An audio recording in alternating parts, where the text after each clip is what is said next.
श्रीराम समर्थ. सद्गुरू श्री ब्रह्मचैतन्य गोंदवलेकर महाराज यांचे प्रवचन 15 मार्च. उपाधिरहित मी म्हणजेच भगवंत. ब्रह्माचे निरूपण सांगता येण्यासारखे नसते. साखर खाल्ल्याशिवाय तिची गोडी कळत नाही. काही मर्यादेपर्यंत शब्दांनी सांगता येते. खोट्यावरून खऱ्याची परीक्षा करता येते. तसे माया ज्याला कळली त्याने ब्रह्म जाणले म्हणून समजावे. पण मी मायारूपच जर झालो तर ती कशी ओळखावी बरे?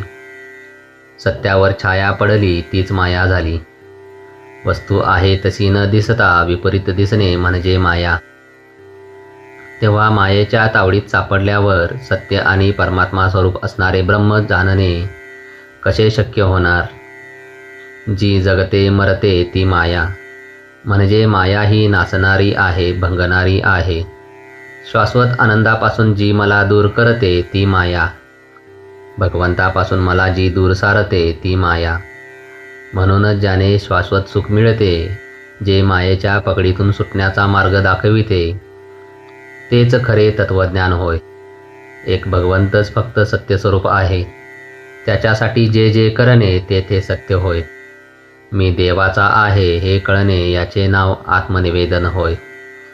आत्मनिवेदन म्हणजे देवाला ओळखणेच होय. म्हणजेच मायेला दूर सारणे.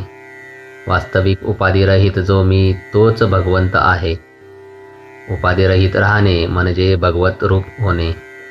किनाऱ्यावरून पाण्याकडे जात असताना अशी एक जागा येते की तिथे वाळू संपते आणि पाणी सुरू होते. म्हणजे त्या रेषेच्या अलीकडे वाळू आणि पलीकडे पाणी असते.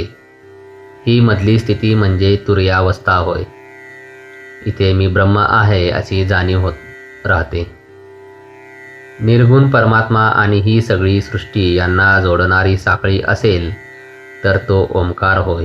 म्हणून परमार्थामध्ये कोणत्याही साधनाने जडाचा निराश करता करता शेवटी ओंकारापर्यंत येऊन थांबावे लागेल.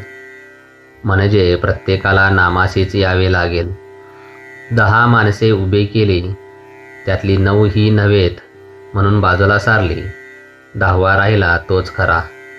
त्याप्रमाणे हे नाही ते नाही झाल्यावर जे शेवटी उरले ते ब्रह्मच होय.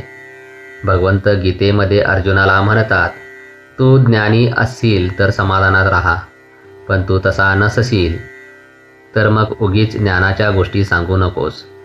आणि कोणाचे तरी म्हणजे अर्थात ज्ञानी माणसाचे ऐक आणि त्याप्रमाणे वाग.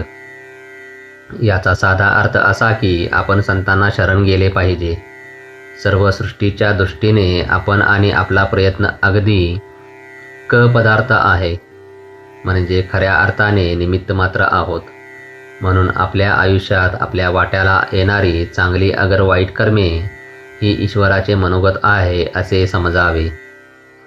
जय जय रघुवीर समर्थ.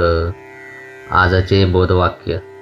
वेदांत हा आचरणात आणल्याशिवाय त्याचा उपयोग नाही. श्रीराम समर्थ.